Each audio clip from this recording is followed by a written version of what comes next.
Greetings, other side that I'm accustomed to our YouTube watchers and any who just listen. Nice to have you here. Another hello to the community that joins me in person, and a hello to any of you who may be watching around campus here on the live stream. We do have plenty of seats here if you'd like to come down and join in person. Great to have you either way. I'm very moved by the music that we just heard. It was so wonderful. Thank you so much, Meredith, for that was beautifully done. And I'm struggling here. The topic for the day is vulnerability, and I'm feeling it.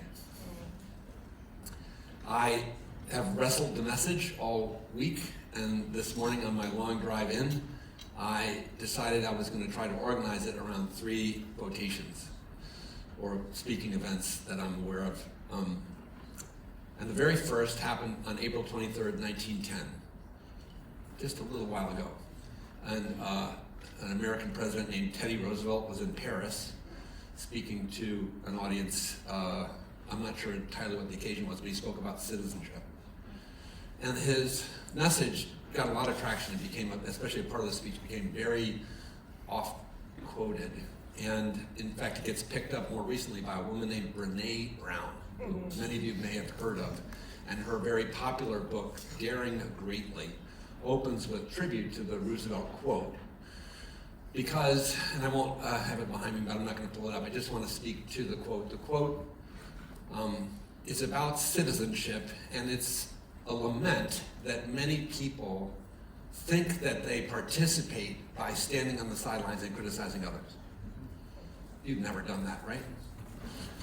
And Teddy Roosevelt suggests that we refrain from giving credit to people who participate in the societal struggle in that way, and be cautious to only honor those who actually get in the mud and sully themselves and take the risk, even if they may not achieve the outcome that they seek or become the very best of the best of the best of the best, Men in Black kind of way. You're the best of the best of the best of the best, you know? And what is that about? I feel like it's the world of social media and influencers, and I've lamented with our music maestro, chapel music coordinator Marty, about that we live in a day when we want to hear Beethoven, we can search up the most incredible renderings of Beethoven. And it may discourage those of us who want to play Beethoven and can't play it at that level. When 150 years ago, somebody would walk up to a piano and give it a go, right? And we should celebrate those who give it a go, even without necessarily having everybody be the consummate, Juilliard credentialed achiever. Although we got pretty close with Meredith. And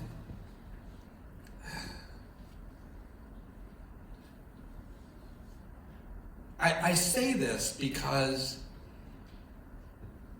I think that the phenomenon of addiction, to me, has a very simple form of understanding. After all of the theory and all the time and all the teaching, I always go back to one basic thought for me about what's going on when I see a client of ours who has substance use disorder or one of these other gambling, shopping, these sort of expressions of the brain dysregulation, which is what the technical folks say. But from a subjective standpoint, my basic understanding of addiction today is that it is a misconnecting. That we are evolved as human beings to need connection.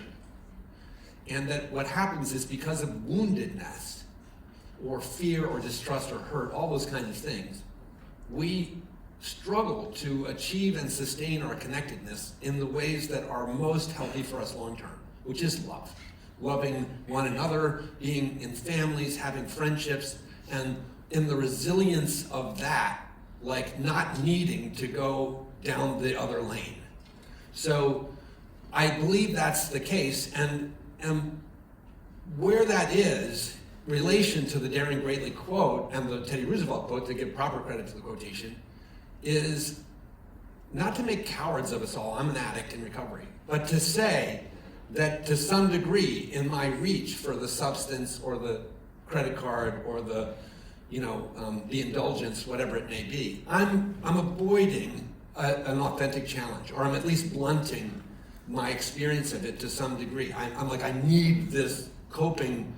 And various of us, if you look at the drugs you do, you can sort of sense whether you're like a person wants to numb out, or whether you want to like enhance, or whether you want to like, the drugs that we choose are a cue to what's going on in the underlying motivations of this substitutionary connection. But it is a substitutionary connection, because I can tell you, as a person who has not picked up a drink or drug in a long time, that it's hard. And there are times, I remember a night after the funeral of my brother some 7 years ago, when I was watching other members of my family like make frozen margaritas, and I was jealous because I had to sit in the reality of my grief.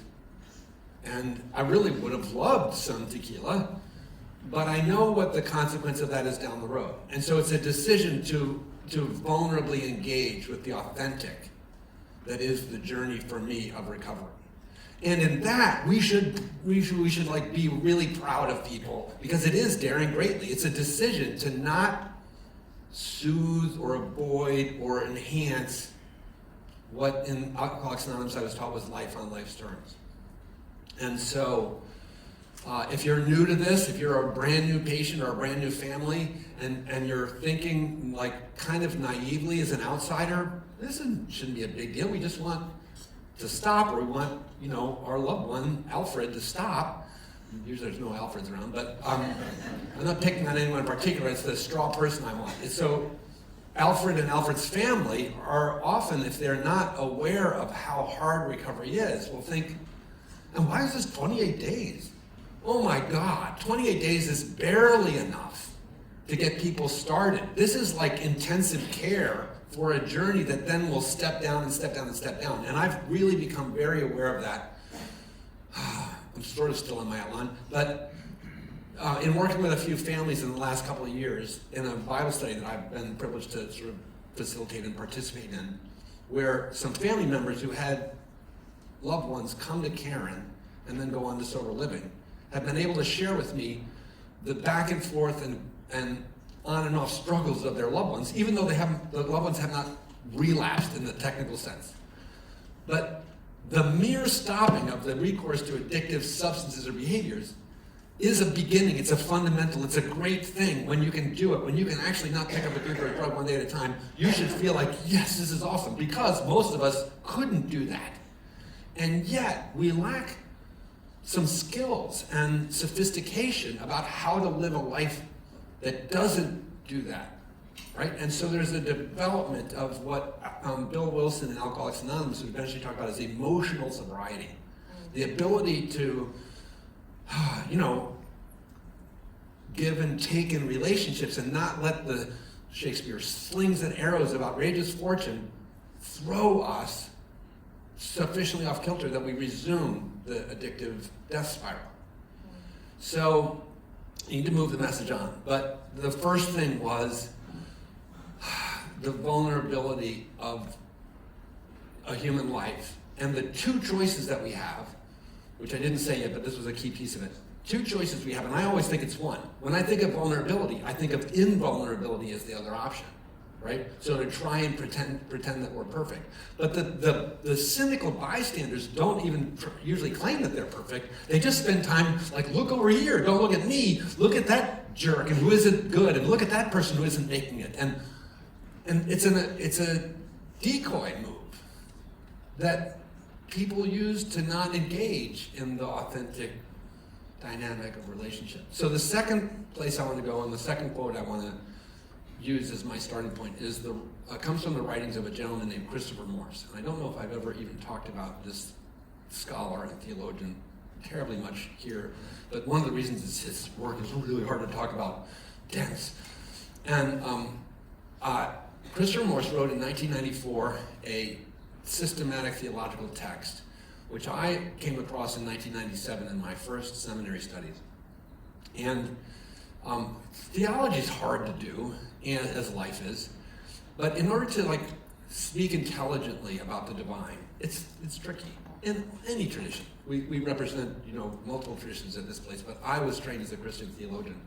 And that's my home lane of thinking about the divine. And Christopher Moore's book helped me a great deal because, first of all, one of the things he says is this is really hard to do. So why don't we look for some things that we can say that we can rely on, and then go from there, especially to see what's ruled out. That's the genius of his work. But the reason I want to bring him to the table today is because the first thing he says is, I'm pretty sure that the large majority of people who identify in some way as Christian would agree with the following 6-word statement. And the 6-word statement that Christopher Morse proposes, and it's one of a number of them in the book, is weird, is God's otherness is one of communion.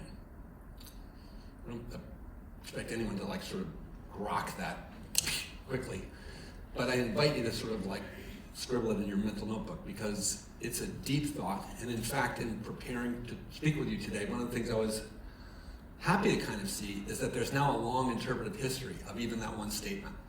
So his 1994 book, which hit me in 1997, now 30 years later, there's papers and there are secondary articles about God's otherness and the nature of God's otherness as Christopher Morse proposed. So why? Spirituality is seen by so many people as crucial to addiction recovery. And a lot of people are like, why? It's part of that naivety. It's well, this is just not drinking. Why do we care about sacredness or spirituality? I don't get the agenda, people say. I'm seeking to help.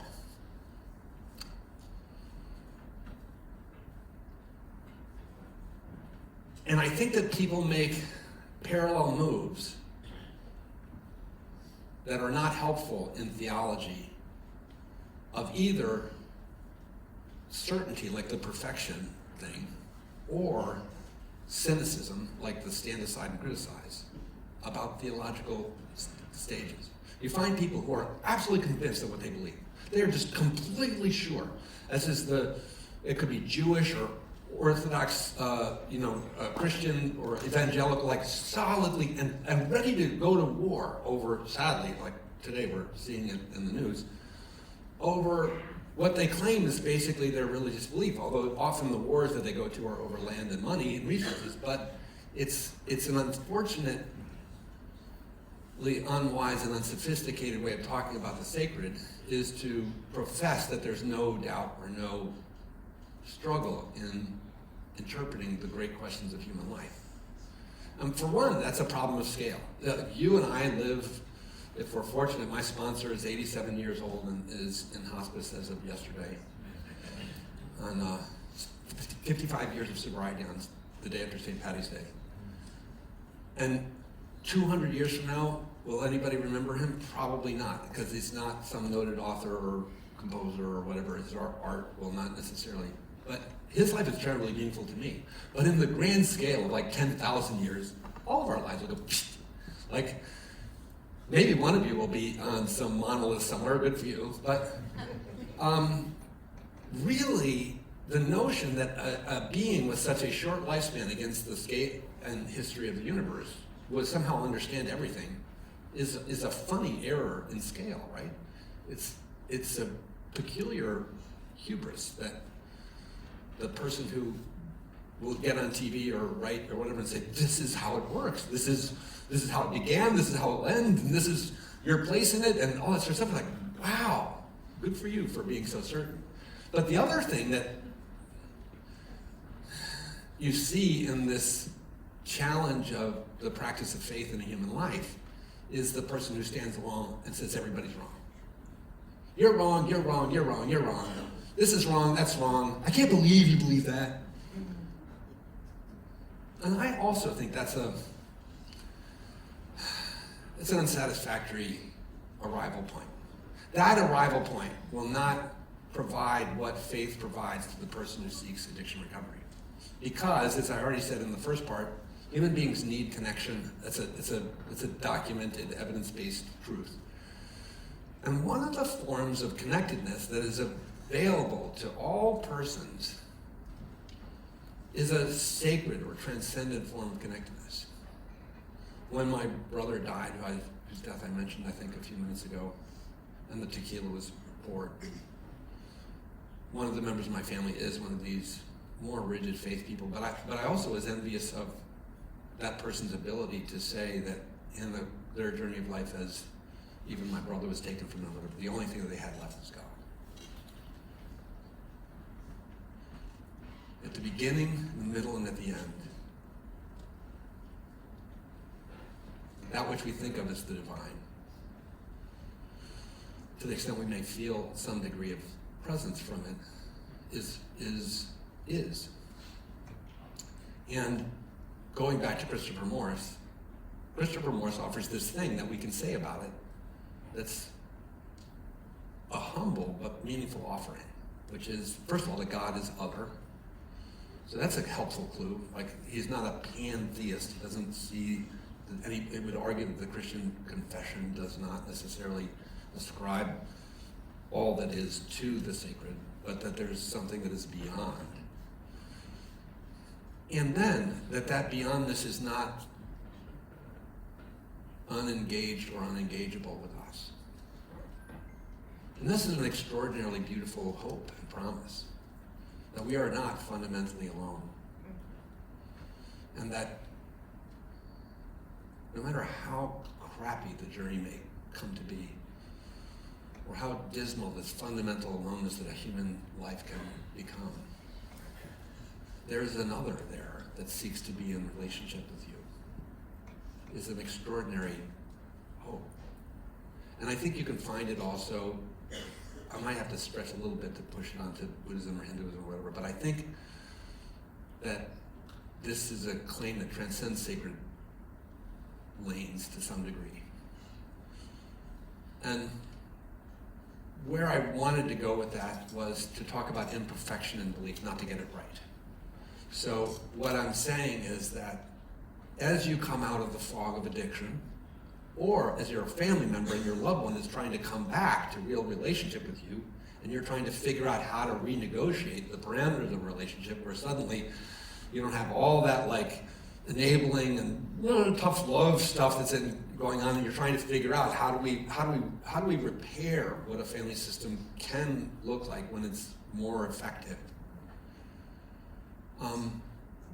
A dynamic of belief in something transcendent that can help and is ever present is a powerful piece of medicine in the sense of the Native American sort of notion of medicine.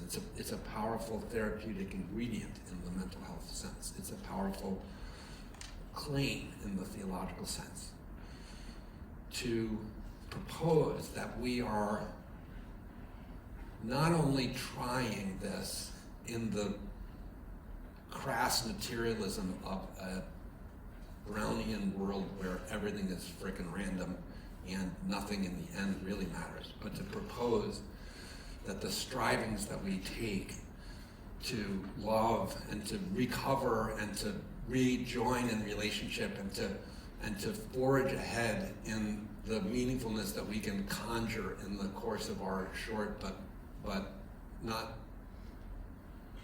insignificant lives is worthwhile. And I'm losing myself a little bit. Where I wanted to go to kind of head towards finishing is to see this as an ethos in the recovery movements. And I've become very interested. I got clean and sober in Narcotics Anonymous. I involved in my recovery to becoming more of a regular member of Alcoholics Anonymous. But along the way, I picked up a variety of other Anonymouses, and including Al-Anon and Adult Children of Alcoholics Anonymous, which I'm perfectly happy to share.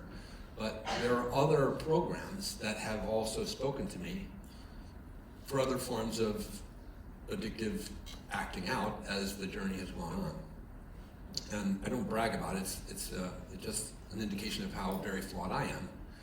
But also, I think it's the proliferation of these various resources for people is a testament to how flawed human beings are, and that we can become less than adept in loving connectedness in so many different ways. We get love so wrong, so many ways, that it's just really regrettable. And that's what I think addictions are. So, and as I've continued to pay attention also now as a clinician in an addiction setting, I've tried to learn the other choices that people have, both to be able to have insight into the struggles of patients and families that I get to know, but also to see to what help it would be to me. So I've become a smart recovery facilitator, and I've spent a fair chunk of time trying to become literate in the movement that is called Recovery Dharma, which is a Buddhist approach to addiction recovery. Very different than the 12 steps, and remarkably beautiful, substantive, and one of the reasons why both Smart Recovery and Recovery Dharma appeal to people is because on a first blush, they seem to take a very different tack to the things I was just talking about sacredness, of the divine, or God, or spirituality.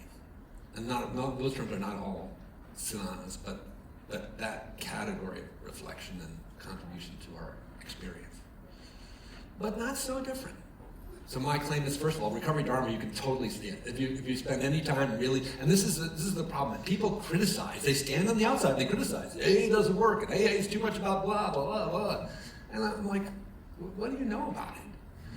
Because many of the opinions that are bandied about in the press and are very uninformed.